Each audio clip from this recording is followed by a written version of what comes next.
कब ले जाएंगे? सूर्योदय के बाद ही अंत्येष्टि हो सकती है। पड़ गया पूरा, अब तो तेरी पूरी रात गई।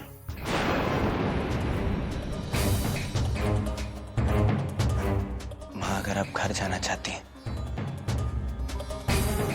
तो जा सकती हैं। जी आज हमारे यहाँ खाना नहीं बन सकता। कायदे से देखा जाए तो बहू के घर से खाना आता है। लेकिन चाची जी, राधिका के पिताजी तो शहर से बाहर गए हुए हैं। तो कोई और मायके वाला खाना ले आए। वैसे सूर्यकमल जी, आप भी खाना ला सकते हैं। आप भी राधिका के दूर के रिश्तेदार हैं ना? कितने लोगों का खाना भिजवाना है? 60-70 लोगों का खाना भेज दीजिए। 60-70 लोगों का खाना कैसे होगा? आ जाएगा जी, 60-70 लोगों का खाना आ जाएगा। और देखिए सूर्यकमल जी, सूर्यास्त से पहले खाना भेज दीजिएगा, वरना कोई खा नहीं पाएगा। आप बिल्कुल निश्चिंत हो जाइए चाची जी, खाना सूर्यास्त से पहले आ जाएगा। कहाँ से आएगा इतना सारा खाना? खुद इनको तो ऑफिस में टिफिन तक नहीं ले जाने दिया जाता था। यहाँ के लिए इतना सारा राशन कौन खर्च करने देगा? सूर्यकमल जी, आप इतना जोर दे रहे हैं, बस इसलिए मैं आपसे कह रही हूँ, खाना भेज दीजिए। जी हमें अब चलना चाहिए ना? अच्छा, राधे राधे। जी राधे राधे।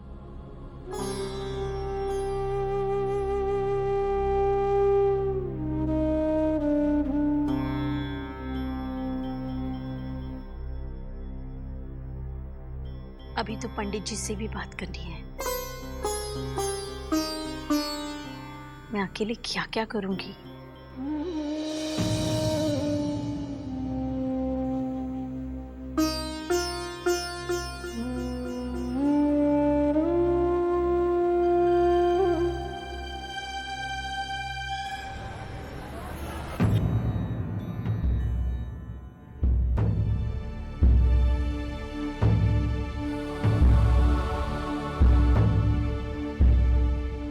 भैया, अच्छा हुआ आप आ गए। वो दरअसल कुछ पैसों की जरूरत थी भैया। काफी दिनों से रितु बोल रही थी कहीं घूमने जाने के लिए, तो सोचा आप।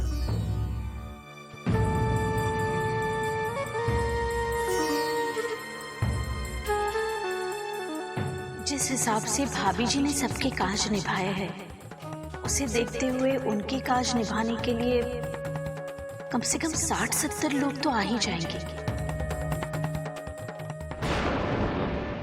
नीरज, अगर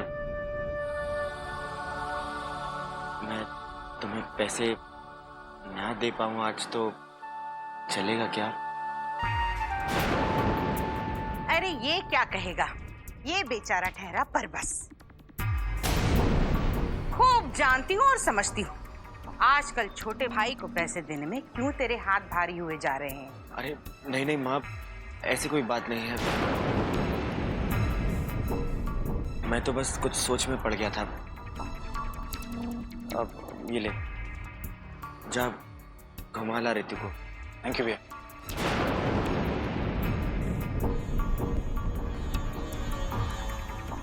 अरे री,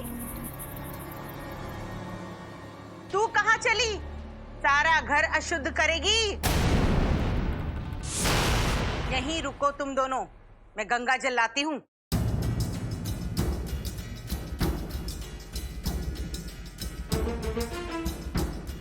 ये बंसी वाले आजकल की बहुएं इतना नहीं समझती। मरे हुए के घर से आने पर शुद्धिकरण होता है, स्नान किया जाता है, तब घर की चीजों को छुआ जाता है, समझी? जाओ तुम दोनों नहा कर आओ। माँ जी, हम लोग वहाँ से नहा कर ही आए। नहा कर आए हो? कहाँ से? जहाँ मौत हुई है, सूतक लगा है। जा नहा कर आ। और सुन, नहाने के बाद सीधे रसोई में आइयो। ये अच्छी रीत है, जाने वाला चला गया, पर हम यहाँ बेकार में निराहार होकर बैठे हैं। नीरज और रितु भी बेचारे भूखे पेट यूं ही चले गए, पता है? अब चाहिए।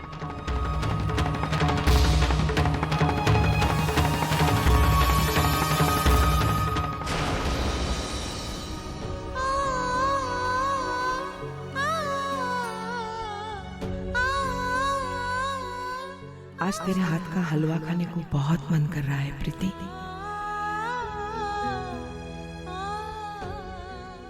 भाभी लाइए, मैं आपकी मदद कर देती हूँ। बहुत लोग आने वाले होंगे ना, 3-4 चीज बनानी होगी। दाल चावल पूरी सब्जी बना ले। नहीं नहीं सजनी, सिर्फ सब्जी रोटी बनाते हैं। रोटी और बिना हल्दी और बिना छौंक वाली आलू की सब्जी। पूरियों में तो बहुत तेल लग जाएगा ना। जी भाभी, काम कीजिए, आप आलू छील दीजिए, मैं जब तक रोटी बना लेती हूँ। सजनी, तू वहाँ रसोई में क्या कर रही है? तुझे तो पूजा के लिए फूल लाने को कहा था ना मैंने। जी अम्मा, अभी लाई।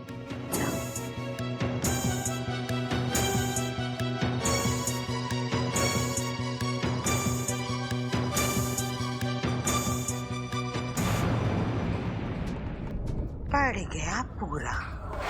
आज क्या सारा वृंदावन हमारे यहाँ खाने पर आ रहा है?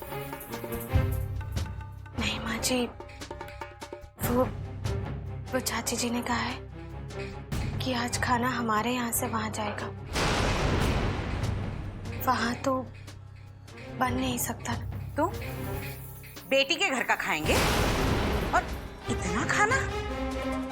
सारी बारात खाने वाली है क्या? और अगर खाने वाली भी है तो सुम्मी के वहां से क्यों नहीं मंगवा रहे हैं? वहां तो खूब दहेज दिया है ना, भर भर के। वो भी तो उस घर की बेटी है। माँ, वो असल में हम शास्त्री जी के दूर के रिश्तेदार होने के नाते राधिका भाभी के पीहर वाले हुए ना, इसलिए। देख सूर्य कमल, रिश्ते वो गिने जाते हैं जो पास के होते हैं। तू उस घर का दामाद है, तुझसे ये सारा खर्च करवाकर कौन सी नई रीत निकाल रहे हैं वो लोग? और एक बात बता, तू कब से इन रीत रिवाजों में मानने लगा रे? शादी की सब में बड़ी रीत दहेज लेना। अपने ब्याह में तूने तो दहेज तक नहीं लिया, अब कौन सी रीत निभा रहा है? अरे पूछ इससे, इसने केवल घाटे वाली रीत निभाने की कसम खाई है। इसे छोड़, तू ही कह देती अपनी पीहर वालों को कि बख्श दो इस भोंदू को। यहाँ 15 दिन का राशन एक दिन में खत्म हो रहा है और रीत निभा रहे हैं। तूने ये सोचा है कि कल से घर का खर्च कैसे चलेगा? माँ, उसकी चिंता आप बिल्कुल मत कीजिए। कल से मैं ऑफिस में और भी ज्यादा ओवर टाइम करूंगा। इतवार को भी एक पार्ट टाइम काम पकड़ लूंगा। मैं 2-3 महीने में सारा खर्चा पटरी पे आ जाएगा। आप चिंता मत कीजिए। आ चुका, सब कुछ पटरी पे आ चुका। खुद तो चली गई, हमें छोड़ दिया यहाँ रोने के लिए।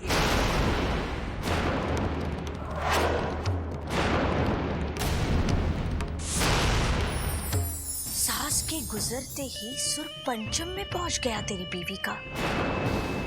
आज के बाद इस घर के सारे रीति रिवाज अब तुम निभाओगी राधिका रानी।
चली गई, हमें छोड़ दिया यहाँ रोने के लिए।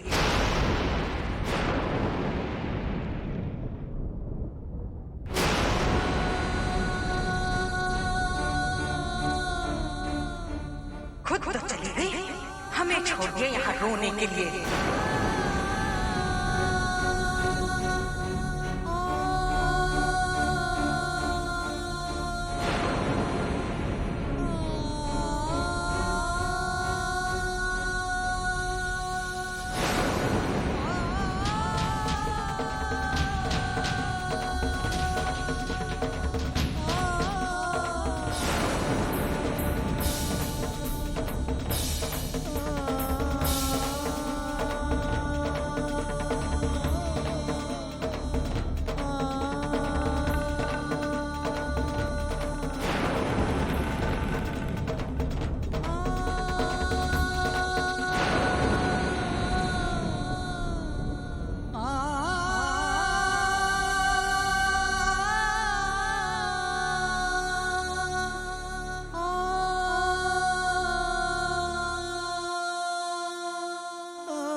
लीजिए ना, आप तो कुछ खा ही नहीं रहे हो।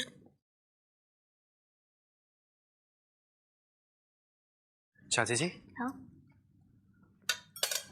अब आप भी खाना खा लीजिए। अगर खाना बचेगा तो मैं भी खा लूंगी।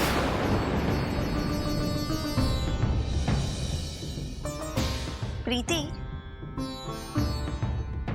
मैंने तुम्हें कहा था ना, कम से कम 60-70 लोगों का खाना चाहिए।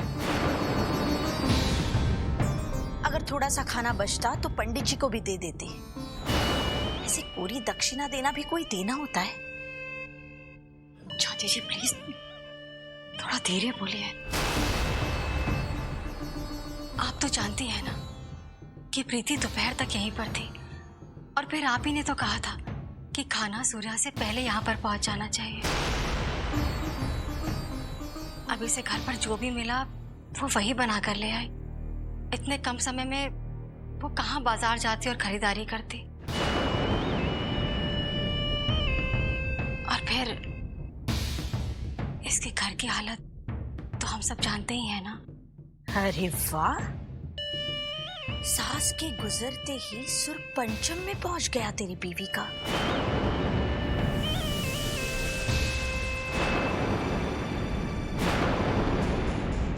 अगर ऐसा ही है तो आज के बाद, बल्कि अभी से, इस घर के सारे रीति रिवाज अब तुम निभाओगी राधिका रानी। मम्मा नहीं सुनी, मैं बहुत चाहती थी कि भाभी जी का आखिरी काम खराब ना हो,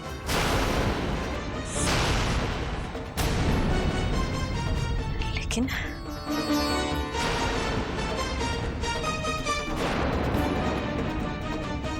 मम्मा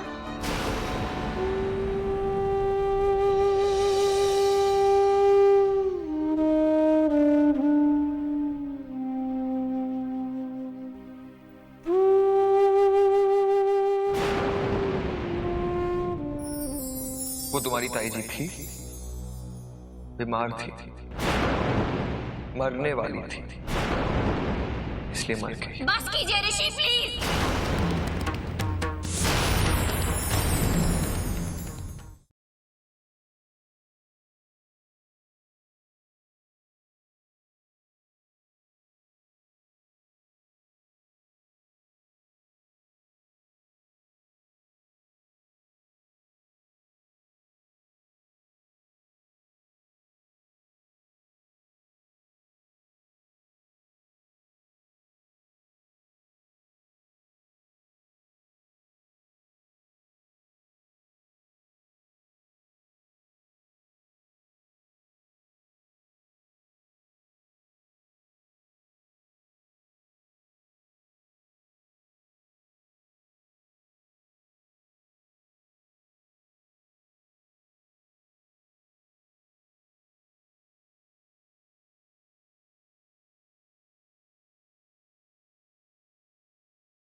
ओफो मम्मा, बाहर चलिए ना।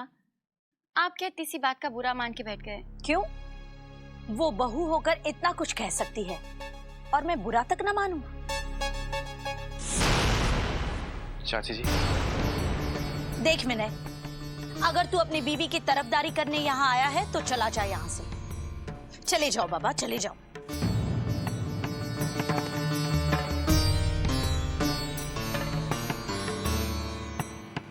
चाची जी, राधिका की तरफ से मैं आपसे माफी मांगता हूं। उसे माफ कर दीजिए।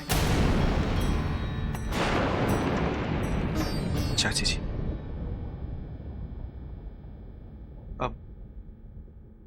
अब मां के बाद तो सब कुछ आपको ही संभालना है। राधिका नादान है, वो इतने सारे रीति रिवाज बाकी हैं, वो कैसे निभाएगी? तू उसे नादान कह रहा है? वो तो अपने आप को दुनिया में सबसे होशियार समझती है। जब तक भाभी जी जिंदा थी तब तक वो मेरा थोड़ा बहुत लिहाज कर लेती थी, लेकिन अब क्या सुनेगी वो मेरी बात को? नहीं, वो सुनेगी चाची जी, जरूर सुनेगी।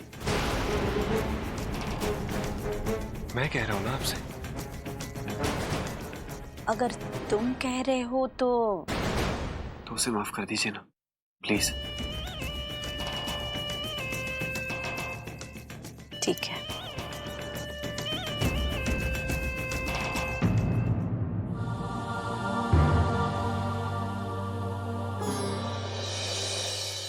भैया, पंडित जी से पूछ लें कि कितने दिनों का शोक मनाना है। पंडित से क्या पूछ रहा मैंने, तुम लोग सब मिलके तय कर लो। ठीक ही तो कह रहे हैं भैया। वैसे भी अपनों के जाने का दुख तो जीवन भर होता है, तो फिर सिर्फ लोगों को दिखाने के लिए 13 दिन का शोक क्यों?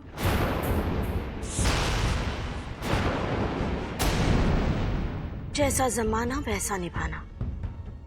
मैं तो कहती हूँ 3 दिन का शोक बहुत है।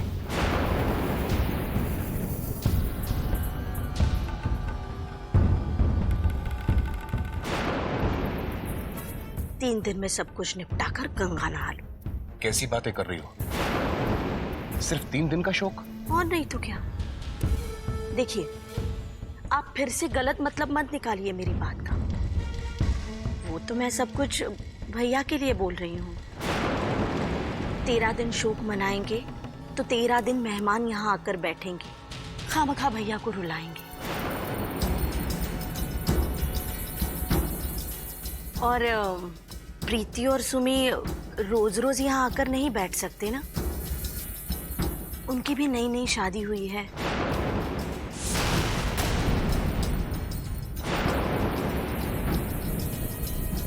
सरोज ठीक ही कह रही है मानिक, हम लोग का कष्ट तो जीवन भर का है, दूसरों को कष्ट क्यों दे? और फिर तुम्हारी भाभी भी तो हमेशा दूसरों के बारे में सोचती थी।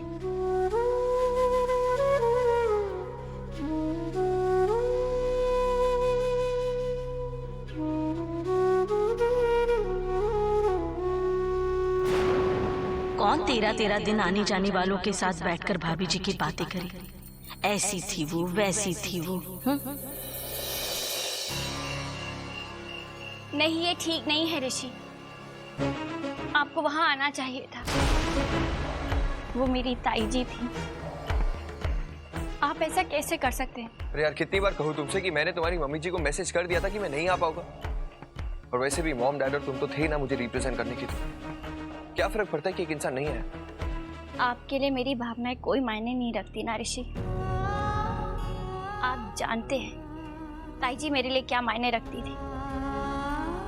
फिर भी आपने एक बार भी नहीं सोचा कि अगर इस समय आप मेरे साथ होते तो मुझे हौसला मिलता। जो मेरे लिए महत्वपूर्ण है वो आपके लिए भी महत्वपूर्ण होना चाहिए ना। ये सवाल मैं भी तो तुमसे कर सकता हूँ सब, लेकिन किया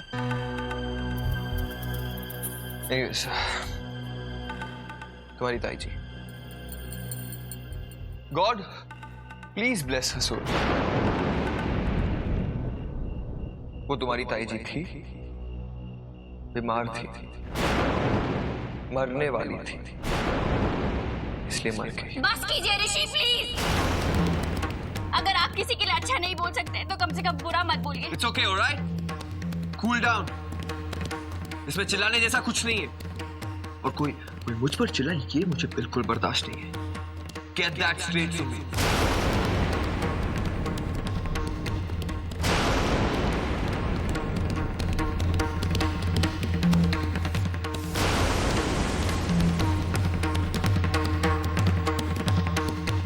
मालूम नहीं था कि रिश्तों में भी यूं बदलाव आएंगे।